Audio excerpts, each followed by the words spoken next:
Hello, good afternoon to everyone who's in attendance today. Thank you so much for joining us for our information session about our research ethics concentration within the Masters in Bioethics and Medical Humanities at Case Western Reserve University.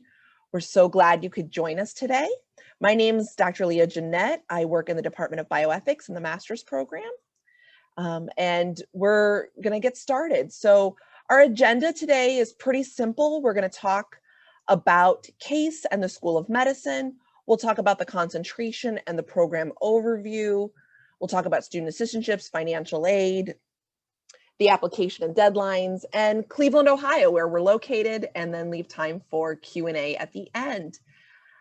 If you have Q&A as we're going through, you could always submit it to the Q&A feature here in Zoom, and we will read it out loud and be able to answer it towards the end of the webinar. So I'd like to start by introducing the other people who are joining me. We have Dr. Marsha Michie. Dr. Michie is an assistant professor of bioethics, and she is also the director of the research ethics concentration. We're so thankful that she is able to join us today. Hi. And we also, and then I'm in the middle there in the picture, and then on the right, we have Sam Hamilton.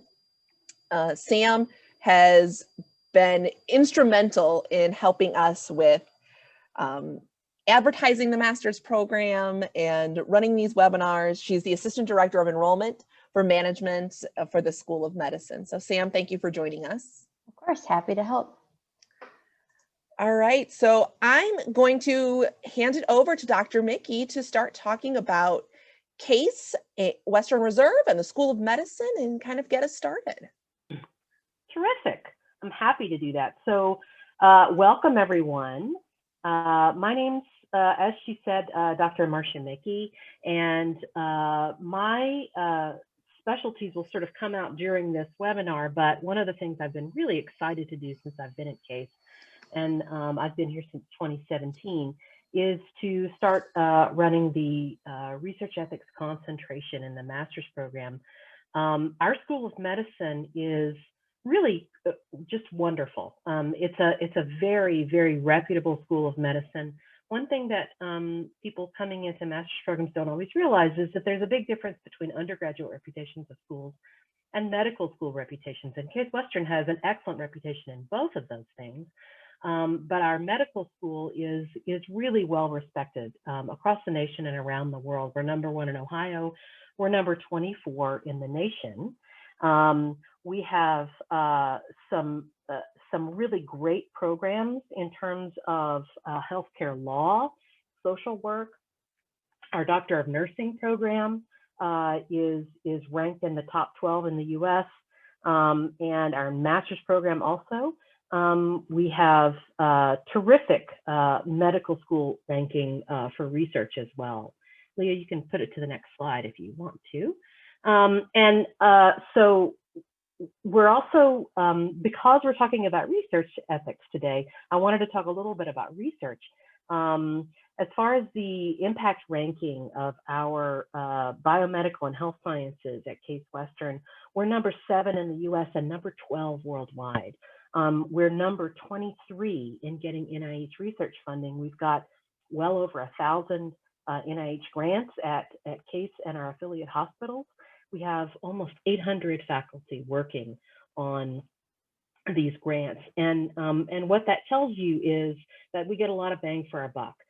There are schools that get more NIH research funding than we do, but many of those don't have a better publication impact than we do. So we're doing really, really impressive work here at Case Western. And that includes in the Department of Bioethics. So it's important to separate out research ethics, which is the ethics of research, from doing research in bioethics, which could be on anything. We could do research on clinical ethics. You could do research on public health ethics, all kinds of things. And these are some of the projects that we have. Some of these are funded by the NIH, some by other organizations. The PREPARE study is my current NIH R01. It's a large research grant, a 4-year multi-site research grant where we're looking at how people prepare for a child with a genetic condition. And as you can see, we're also doing research about COVID-19, looking at ethical, social, and regulatory issues in research during the COVID-19 pandemic, in addition to lots of other really interesting topics in research. You know, when you think about why you might want to study bioethics and medical humanities, and Dr. Jeanette might want to jump in here, but it's important to recognize that because we're in an era, and in no time is this more significant than in 2020, science and technology is advancing at an unbelievably rapid pace. You can see that in terms of the current news about the COVID-19 vaccines. Those were developed in less than a year, shattering the most recent record of 4 years to develop a vaccine. And the reason for that is because of the tremendous amount of basic science research that's been going on previous to 2020 that has formed a really good foundation for this development now. But of course, as science and technology advances, we have to think about the ethical issues as well. Should we intervene? How should we think about research policy? How should we think about clinical practice? How should we think about how we get from research to clinical care, which is exactly the kinds of issues that people are talking about now with the vaccine, this very rapid development. Was it safe? In general, we think it was. There was really, really good oversight, but these are legitimate questions to ask. And we also then have to think about justice and respect for persons in research and in clinical practice. And these issues have never, ever been more salient than they are right this very minute. So it's a great time to be studying bioethics and medical humanities. I would also add, you know, a lot of times when I talk to prospective students or students in the program and they're thinking about bioethics and medical humanities, so many of them are thinking about how it impacts their career. But as you heard from Dr. Michie, it really impacts us personally as well. So it's not a matter of if you will be involved in bioethics and medical humanities someday. It's a matter of when, whether it's professional or personal. That's absolutely true. It's a really good point. And sometimes those things overlap in really interesting ways. We had a terrific talk recently by a clinician who's very involved in COVID-19 research and clinical practice, but also himself was a patient and found that dual perspective really, really changed how he thought about the virus, about the kind of care that people were getting. And that kind of experience, I think that brings us to the medical humanities part, where we're thinking about personal narratives and the ways that people express their own experience with the medical system, whether they're clinicians or patients or both. So we can think a little bit about, specifically about research ethics and the ethics of research and regulation and why that matters. I think that you can see from just what we were saying on the last slide that the ethics of research and regulation is really, really crucial.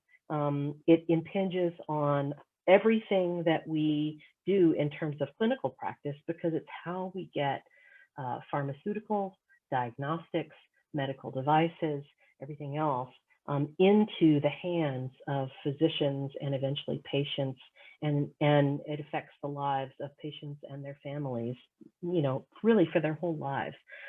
This is something that I've been working on for many, many years, thinking about, for example, why and how people participate in clinical research, what they think about when they give samples of tissue for research, whether that's tissue that was removed during surgery, or maybe you're a healthy volunteer and you join a research study and you give a sample of your blood or your saliva. A lot of people are doing that with vaccine trials right now. And why people choose to do that, why people might choose not to, why we might have disparities, which we really do in the demographics of people who participate in clinical research. We know that this is a long-standing issue, and in genetics, this really, really matters. In research on all kinds of conditions where we know that there are health disparities, like COVID-19, that really matters. Who participates in the clinical trials and how we make sure that we have equitable distribution of both the research benefits and the research burden, and that we're not being unfair in how we do that. I'll show you here on the next slide some of the topics that we talk about here in clinical ethics. You probably have heard about the gene-edited babies incident that happened in China. We've talked quite a lot about that. Here we've talked about ethical issues in brain organoid research. There's currently a grant going on with that. Dr. In-Soo Hyun has a grant looking at how these organoids are being grown in labs and what kinds of research are being done on them and what that means for our understanding of consciousness. Fetal tissue research, obviously very controversial. And at students' request, we had a whole session on what the policy for fetal tissue research is like and what that means for research and the kinds of innovations that have come out of fetal tissue research. We've talked about issues like prisoners participating in clinical research. Prisoners under current regulations, and rightly so, are considered a vulnerable population because it's difficult to negotiate freedom of choice when you have a population that's incarcerated. So our students have thought a lot about what it means for prisoners to quote unquote freely participate in clinical research, what kinds of benefits they might be expecting from that, what kinds of benefits they might be denied if they don't get the chance to participate. That's a really important one. We've talked about social media research and privacy, like Facebook research. It may not be obvious to people who don't study these issues that private companies that do research, if they don't receive any federal funding, they're not subject to the same kinds of regulations that universities and other institutions that receive federal funding are subject to. So here at CASE, we have to follow something called the Common Rule, which is something that anybody who receives federal research funding has to follow. Facebook isn't subject to those regulations, and a lot of other companies are not as well. So what does that mean for their research and your privacy? And we've also talked about other issues like GMO science and environmental issues in our department. In bioethics generally, environmental bioethics has not gotten as much attention as human health, but that's changing, and it's changing in our department as well. We've been thinking a lot about environmental ethics of late here in our department, and that intersects with an existing strength that we have in the ethics of genetics and genetic research. We've talked, our students really were interested this past year in talking about homelessness and community engaged research with homeless people. This is a photograph of a pretty well-known homeless encampment in San Francisco. And incidentally, it's about 3 blocks away from the very high-tech and cutting-edge Mission Bay campus of the University of California, San Francisco, which is maybe the top medical school in the country. And I used to work there. I used to pass by this I used to drive by this homeless encampment multiple times a month. And it always struck me as particularly ironic and troubling and problematic from a bioethical point of view that we have these problems existing in close proximity to not just UCSF, I'm not singling them out, to many medical schools in the US. And these are issues that all impinge on research ethics. They're issues that impinge on our humanity and on what we do with medical research and medical practice. And when we think about these issues, these really cut at the heart of the principles of bioethics and the basis of how bioethics came to be, which was really a concern for beneficence and justice, and making sure that we respected people who are subject to clinical practice and clinical research. So with that in mind, about all the really important issues that we talk about in bioethics, I'm going to let Dr. Jeanette talk a little bit about the structure of our program. Sure. So, given everything that Dr. Michie shared, I think it really lays out the importance of why bioethics and medical humanities matter and the kinds of work that is being done in that space, not just at an academic level, but communities and hospital systems and all those different places. And so as a master's program, we really seek to train students to engage in all these different levels of bioethics and medical humanities. And we have designed a one-year program. This program just celebrated its 25th anniversary. We're one of the oldest master's program in the country, and every year we are improving and adapting and changing, not just in terms of faculty projects and those things, but what we're teaching. As you can imagine, we've done a lot of focusing on COVID this year because that's what's happening in the world around us and down the street and in our own homes. So during that one-year program, it's really 2 semesters. It's 30 credit hours. Just under half are electives, which allows students to really customize and focus on what particularly in bioethics and medical humanities interests them, and ultimately how they see this program fitting into their career path. And so those electives can go alongside that. We offer something really special called clinical ethics rotations, which we'll talk about in a little bit, but it's a way for students to engage in the hospital systems and at the bedsides and interact with folks who are doing clinical ethics, applied ethics, providing healthcare on a day-to-day basis. We also offer short-term study abroad immersion courses. Of course, this year, we had to cancel those because of the inability to travel, but we are hopeful to restart those as soon as we can. We also offer personalized advising. So we think about what our incoming students' areas of interest are and try to match them with a faculty member that also has a similar area of interest. And so there can be conversations about what courses make sense for you, but also other opportunities that you may or may not be aware of. And then we also offer something called student assistantships. This is a partial tuition waiver that is quite competitive, but it allows students the ability to assist with teaching or research or some type of administrative role within the department and gain a lot of experience in those areas.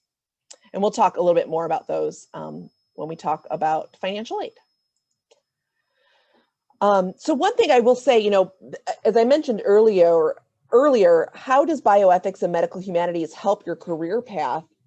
We've talked a little bit about, COVID and how it can affect us personally, but it also can be very relevant for multiple career paths. Bioethics and medical humanities is very interprofessional.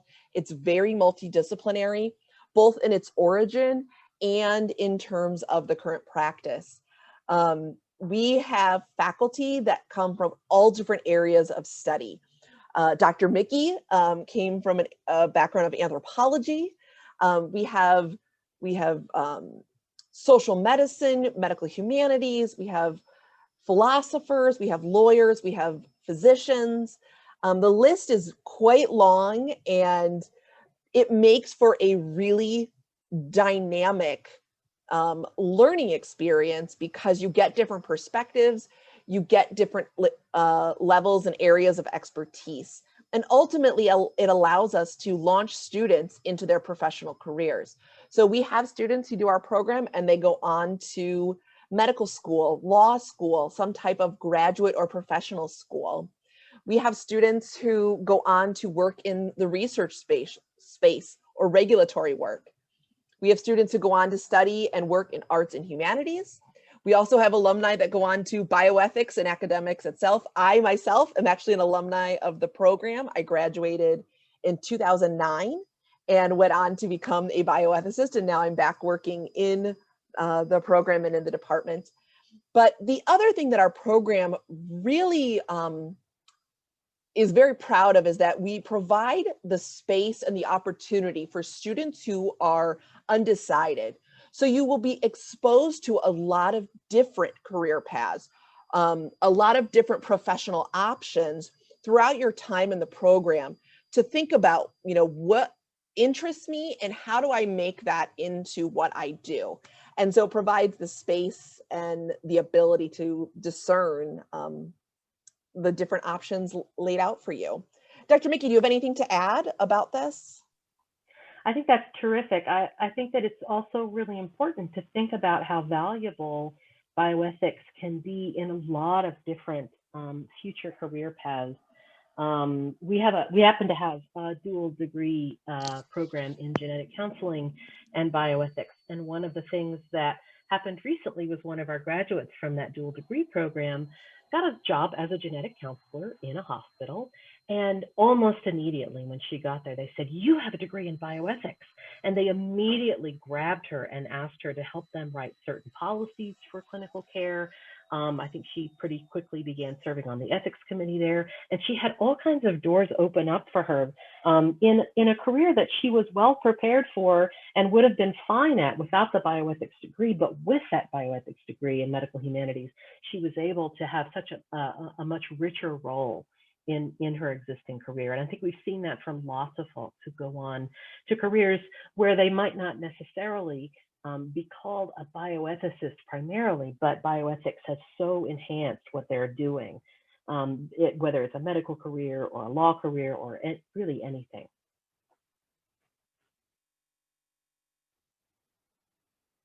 So the research ethics concentration is one of two concentrations that we have, and you don't have to do a concentration when you're in our bioethics master's program, but you can if that's something that you're interested in. We have two, and Dr. Jeanette will talk about the other one, but the research ethics concentration is really for people who are thinking about these issues and think that they'd like to delve a little deeper into it. It really follows the main path of the Bioethics and Medical Humanities MA program, except in a few particular ways. One is that you take the Researcher Ethics and Regulation core course, which many of our students take. Not all of them are research ethics concentration folks, but it's a course that really covers all the really important areas in research ethics and regulation. Then our concentrators also participate in Journal Club. And again, you don't have to be a concentrator to participate in Journal Club, but this is, we meet 8 times in the fall and 4 times in the spring for a total of 1.5 credits over your year here. And we talk about cutting edge issues. So research ethics and regulation covers the basics of what you need to know, the foundations of research ethics and regulation up to the present day, but really focusing on the really important foundational stuff. Whereas Journal Club is really about hot issues of the present day. And that is so much fun because it's student-led. The students come up with topics, and I run the Journal Club. I say, come up with a topic and or an article and bring it to me and let's talk about it. And students sometimes will come to me and say, well, I'm really interested in community engaged research, but I'm not really sure what article to choose. And so we'll talk about it and we'll find something that really gets at the issues they want to talk about. And then we'll have everybody read that brief article and we'll have a really wonderful discussion. And we've done this on amazing topics for the past 3 years now. We also ask that 2 of your 3 electives be related to research ethics. And then the really exciting opportunity that students have is to do research ethics practicum. So you do your clinical ethics rotation in the fall, and then in the spring, instead of clinical ethics rotation, you do a research ethics practicum, and that means working substantively in an area of research ethics. And we customize that to your interests, and we pair you up with a mentor, someone who oversees your work, and you work with them on an issue that's related to something that you're interested in. You also, of course, like many of our students, have an opportunity to get involved in bioethics research. And I'm a researcher. I spend a lot of my time doing research. We have lots of researchers in our department and lots of opportunities for you to get involved in that. Trying to remember what slide is next. Oh, I see, research ethics practicum. So this is a little bit more in depth about that practicum, which I think might be the most exciting part of the research ethics concentration. These are just some examples. This is not at all comprehensive, but we've had students who work alongside our institutional review board, which, if you've never heard of an IRB, the IRB is the ethics review for research. And that's something that's required by the Common Rule, which I mentioned before, that we're governed by the Common Rule by the federal government. And it requires that our institution has a review board that looks at the ethical and regulatory issues in every kind of research that involves human subjects. And so we've had students who work with the IRB office and review those protocols. We've had students who work on policies, either here at Case Western or in one of our affiliate hospitals, on policies on regulatory oversight, on conflicts of interest. We had a student who looked at when faculty or clinicians have to declare conflicts of interest, financial conflicts of interest to the university or the hospital, then we have to think about mitigation of those to make sure that they're not a problem. And we had a student work on that and just found it absolutely fascinating, the kinds of conflicts of interest issues that we had. We also had a student work on research misconduct mitigation. So we do have, of course, cases of research misconduct like every institution does, and we have an office that oversees that and makes sure that we address it appropriately. And we've had a student work with that office. We've had more than one student collaborate with faculty members to write on research policy issues, and that's been a fascinating process for them. So those are some examples of what you might do in a practicum, and of course, as I said, it's based on what you're interested in.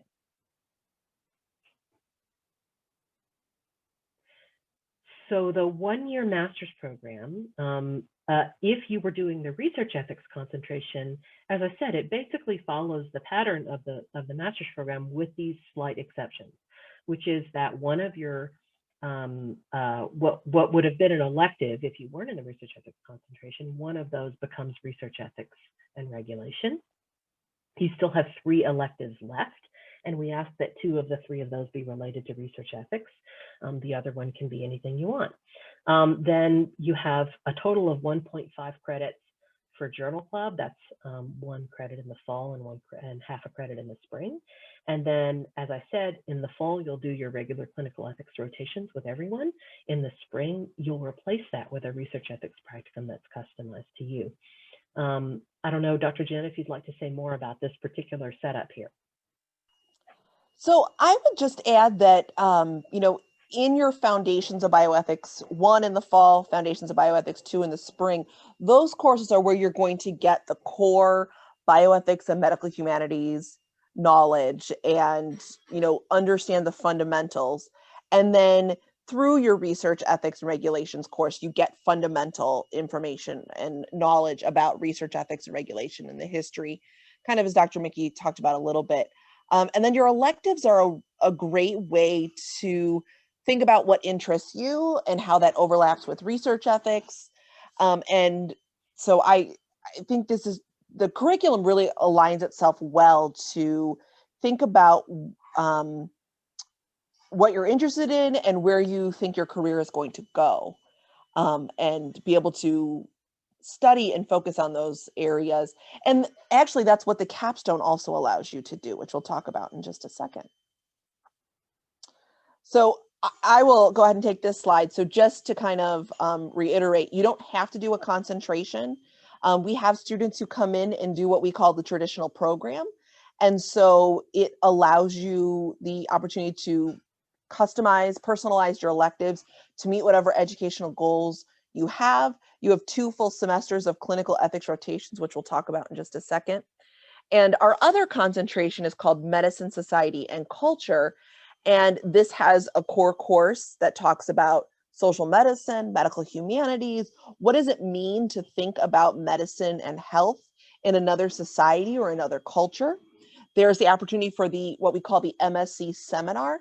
This seminar allows students to attend events across campus, across the greater Northeast Ohio, but also right now virtually across the country or even internationally to attend different events that are related to social medicine, medical humanities, and those kind of things. It also has an option for a practicum the second semester. And they also have a wonderful activity called their monthly reading group, which gets together and discusses some type of article or publication, either recently published or soon to be published, about these very topics. And it This monthly reading group is open to anyone. So we have community members, we have faculty, we have researchers, we have students under both undergrad and graduate level. So it's a really dynamic reading group. So I'm happy to talk a little bit about the clinical ethics rotations as well. Clinical ethics rotations are an opportunity to spend 80 hours in the fall and another 80 hours in the spring at one of the hospitals in the area. So Cleveland is very blessed to have 4 major teaching hospital systems. Cleveland Clinic is probably the most well-known of the 4. We also have Metro Health, which is the community hospital or county hospital and sees a very different demographic than a private hospital would. We have the VA, the Lewis B. Stokes VA Hospital, which is the 4th largest VA hospital in the country. And then we also have university hospitals, which is also a private hospital. Students are able to rotate. They go to one location in the fall, either Cleveland Clinic or UH for their private experience, and then either Metro or the VA for their public experience. And the opportunity is to rotate with social workers, chaplains. You attend ethics committee meetings. There's morning rounds, and students are able to decide what days they want to rotate, kind of customize those 80 hours, but then there's also, minimum requirements that we have. But it allows students to not only see clinical ethics, in the hospital systems, but it allows you to attend meetings where maybe clinical ethics isn't as readily discussed. And so as a student, it's your job to extract the ethical issues from the discussion. And then you bring it back to what we call the preceptor and the students who are also rotating at that site. And on a weekly basis, you meet to discuss about the different experiences you had that week. What did you see? What did you experience? What did you hear? And what are the ethical challenges that go along with that? And these clinical ethics rotations are something we are very proud of. We have been offering these since the very beginning of the program started. And when you finish the program, you're able to, add this to a resume to say that you've spent a lot of time in the clinical setting.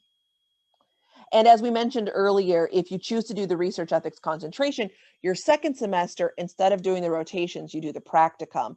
But the research ethics practicum gives you a lot of experience in that research ethics world.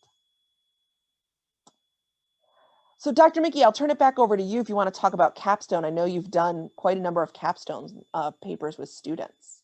Absolutely. So I think the fun part of the capstone for me is that as a faculty member, I get to really dive into really interesting topics with students who've chosen those topics and want to really go as far as they can go in one particular area. And so because my areas of particular interest and expertise are research ethics, genetics and ethics, and reproductive ethics, that tends to be what I end up with in terms of the capstones, because students, of course, are going to choose the faculty members who have expertise in that area. And we're so lucky to have a really broad range of expertise. So for this coming spring, I'm going to be working with students on issues like mosaic embryos, transgender fertility, midwifery versus OBGYN care, emergency care for pregnant women and what that means for their autonomy, which is often, frankly, abridged in cases of emergency. And those are all just fascinating issues. I've also worked in the past with students on issues around genetic testing, on issues of how a clinician might connect with patients or not based on a shared religious background. Just really fascinating issues. And we have students who do an amazing range of capstone papers. This is graduate work at its best in terms of being able to really take a deep dive into a topic that's good for you. And you have a primary reader who works with you all spring semester, or usually right at the end of the fall into the spring semester, and helps you get that paper, that sort of lengthy paper into from a real basic idea into a fully fleshed out paper, and helps you find the right literature and helps you construct that argument that you want to make from a bioethics and medical humanities standpoint. What happens at the end? Typically we have a session where students can do sort of a flash presentation if they want to of their capstone paper. We haven't required that in the past, but it is a lot of fun to see what other people are doing. And there are some students who delve into an area and find out that what they're doing is quite original and end up doing a publication with their faculty reader. That's not a requirement, and not everybody does it, but we do have at least a couple of students every year who end up publishing with their faculty reader about that something that's based on their capstone paper, turning that into a published manuscript.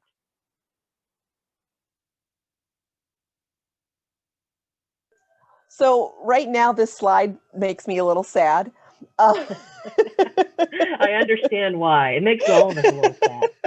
But typically, we are able to offer a variety of study abroad courses to students. They last 1 to 2 weeks. These are 3 credit hour courses that are held in an intensive course way. We've had courses go to Paris, France. We've had 2 different ones go to the Netherlands, Grenada, Spain, Costa Rica, and we've even developed courses domestically in the US national parks. We've done one in Yellowstone.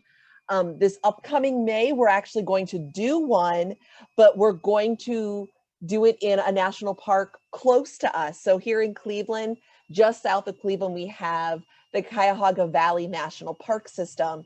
And along with looking at the Cleveland parks and the county metro parks, we're actually going to be able to offer that course in a very different way, socially distant, of course. But typically these courses are very popular.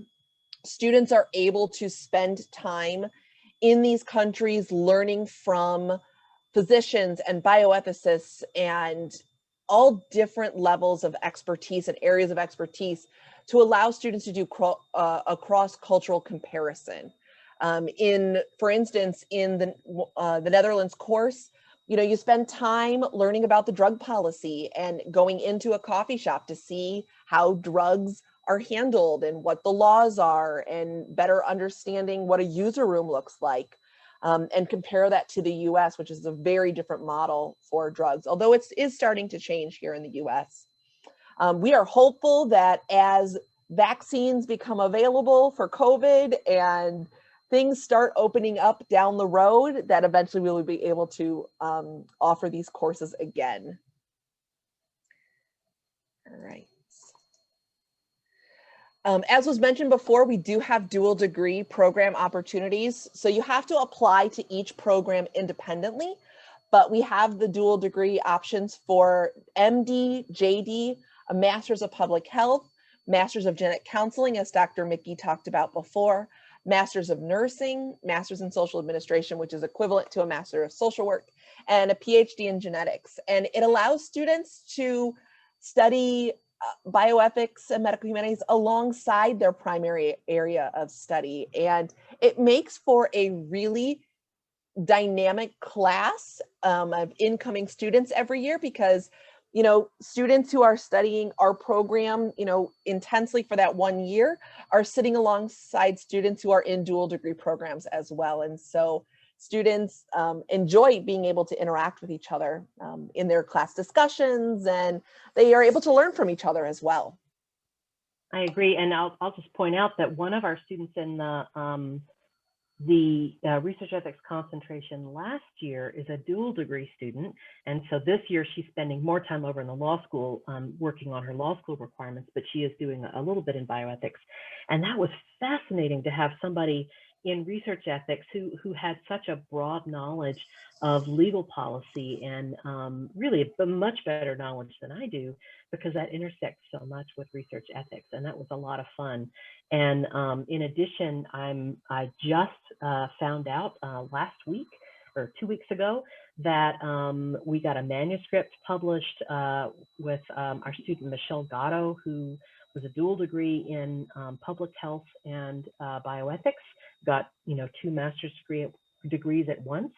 And she took her capstone paper, on which I also helped her, her public health capstone, which had a lot of bioethics in it. And we worked on that together. And when she finished her capstone, she submitted it to the Ohio Journal of Public Health, and it's now in press. So those kinds of successes are just amazing, and it really sets you toward your future career goals. Fascinating. So I'm happy to talk a little bit about financial aid. As I mentioned before, we have something called student assistantships, and this is an opportunity for students to dive into teaching opportunities, research, or administrative opportunities within the department. These are quite competitive. We only have a few that are offered every year, but for those who are chosen, it is both merit and need-based decisions. And we match students up either with an undergrad course to help teach in, or work on a research project. You could be assigned to a few small projects throughout the semester or the program, or you may be assigned to work directly with one project because it just has so much opportunity and need for a research assistant on it. So it's a great way to learn more details about bioethics and different opportunities available there. We also have the standard financial aid options. Our financial aid office at Case is wonderful.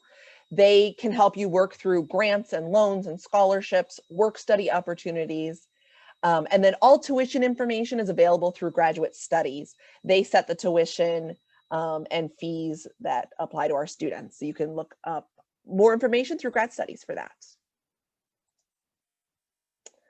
Our application process has pared down a little bit. So we, of course, require transcripts from all undergrad and grad programs, a statement of purpose. What we're really looking for in that statement of purpose is to understand where the applicant's interest in biomedical or bioethics and medical humanities comes from, and how do you see that this program would fit into your career path. We ask for a CV or your resume, 2 letters of recommendation, including 1 faculty.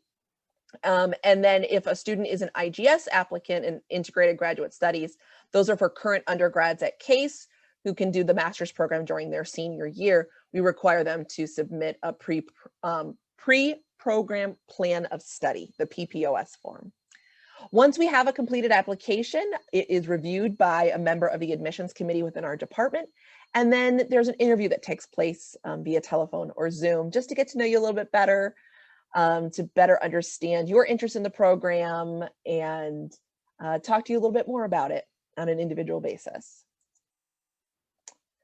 So here's some of our timeline deadlines. So the next deadline that is for students in general is our priority 2 deadline is May 15th. If you are an integrated graduate studies undergrad student at Case, the deadline's March 1st, but otherwise May 15th is the next deadline. We do a quick turnaround for admissions. So if you submit your application and it is complete, meaning your letters of recommendation are in, all the different materials are submitted, we generally can get you reviewed, interviewed, and get you a decision within a 2 to 3 week turnaround, which I think is a pretty good turnaround compared to other programs. It helps that we have a rolling admission timeline. And then June 1st is our student assistantship deadline. So once you are rendered a decision, you're notified that you were accepted into the program, you would receive the student assistantship application.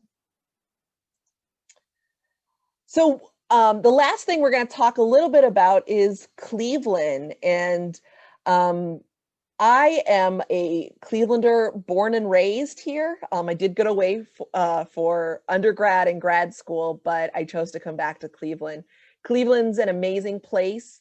I always joke that it has bad PR, but there's a lot of good things going on here because Cleveland has, its reputation like other cities do, but there is so much to see and do here. And Dr. Michie, I would love for you to talk about why you chose to move to Cleveland from San Francisco, because I think on paper people go, you did what? People ask me that all the time. They say, why did you move to Cleveland from San Francisco? And obviously the biggest answer is Case Western. The job that I have here is really just wonderful, and the colleagues here are great. But I have to say, when I visited Cleveland, and I brought my husband here to visit as well, because he had not been to Cleveland since the late 90s when the Rock and Roll Hall of Fame opened. He came to visit. And he came back to visit with me when I was making my decision. And he was stunned at how much Cleveland had changed in that time. It's just remarkable. It's a cultural center. Playhouse Square is awesome. I've been to, I went to see Hamilton there, and it was just remarkable. The Cleveland Orchestra may, in fact, be the best orchestra in the United States. It's definitely in the top 2 or 3. The Museum of Art may be the best museum of art in the United States, definitely in the top 2 or 3. And of course, you know, we've got great teams. I notice you don't have the Browns on here, but we do have great baseball and basketball. I would say when we made this slide, the Browns were not good, but it's 2020, so they're good this year. Yeah, they're better this year. And we have just really a surprisingly great restaurant scene as well. It'll be interesting to see what emerges when everything is back open again and everybody feels safe going out to eat again, because we have some terrific restaurateurs here in Cleveland and wonderful, wonderful choices. So I think it'll, like everywhere, it'll be a little bit reconfigured when we reopen, even though restaurants are open now, but certainly there's lots of weirdness going on currently. So I think that in the next few months, we're going to see all of these things start blossoming again in a way that they were not quite as able to over the past year, like everywhere. And I just think Cleveland is a remarkable place to live. It's got all the benefits of a big city and very few of the drawbacks that, I worked in San Francisco, and it took an hour to get anywhere. You couldn't get anywhere in less than an hour. And it was tremendously expensive. Cleveland is a pretty manageable cost of living place to live. It's reasonable in terms of traffic. It's reasonable in terms of being able to go where you want to go. It doesn't take long to get out to the country. If you don't want to be in the city and you want to be out in the country, it's easy to get to. And I have just loved living here. It's been a blast. So one other thing I will add, which I mentioned a little bit before, is we actually have a great park system. And so that is one of the things that, for the most part, during COVID and stay-at-home orders and, the encouraging of, not getting together, is that there's still the opportunity to go for walks in the park, to experience fresh air, and the Metro Park system in Cleveland is absolutely wonderful. So we'd like to turn it over to those who are in attendance. So if you have any questions, please feel free to submit to the Q&A, and we'd be happy to answer them for you at this time.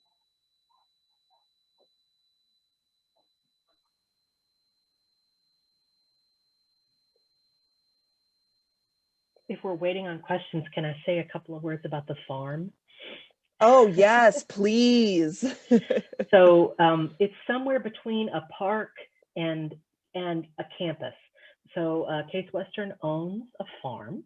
It was actually called Squire Valley View Farm, but it was left to Cleveland by the owner of that farm when they passed away, and we have this property, and it's actually, I live sort of on the east side of Cleveland, so it's not that far from my house. And there's a center there where you can have classes. There's huge parklands where you can go and just walk around during the day. There's trails to take walks. There's a creek. There's a pavilion where we have our department picnic most years. And they have a farmer's market there during the summer. And it is just the coolest place. It is really, really neat. And I love the farm. I just wanted to say that.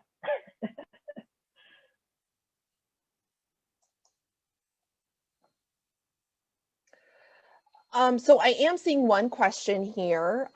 So the question is there a possibility that grad students can have a personalized pre-health advisor? That's a great question, and that is something we are always working towards. So the pre-health advisors that are on campus generally focus on undergraduate students.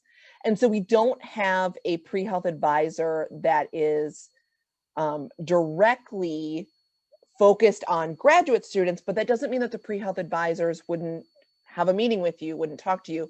But one thing we do give grad students the opportunity is we bring in speakers through the School of Medicine. The graduate education department in the School of Medicine really does a great job with this.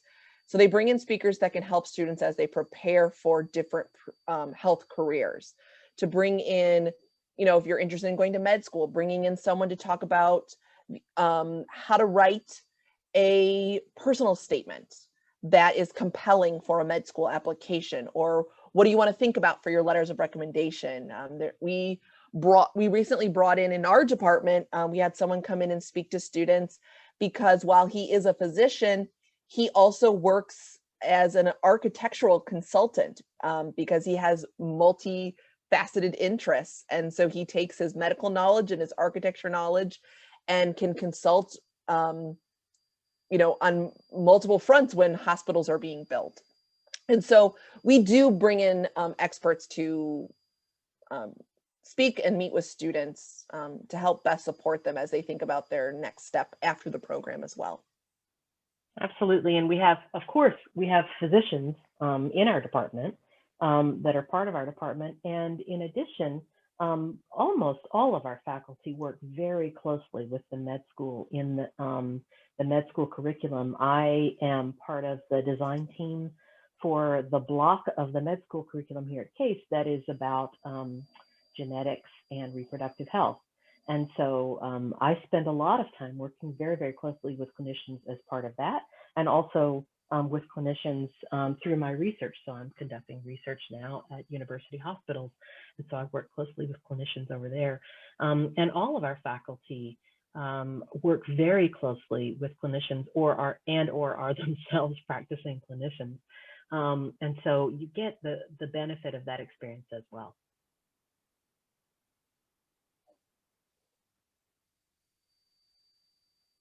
So there's a question specifically for Dr. Michie. She says,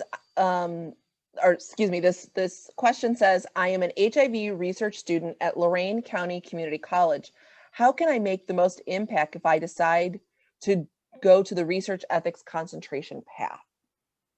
Well, that depends on what kind of impact you want to make. So what you want to do is be a researcher. We certainly have had research ethics concentration folks that end up going forward with their laboratory research career. We have a lot of folks in our program generally who have lab research experience as undergrads or as master students. And we've had students who decide, this bioethics thing is really cool. I'm going to keep going with my lab bench research career, but with bioethics.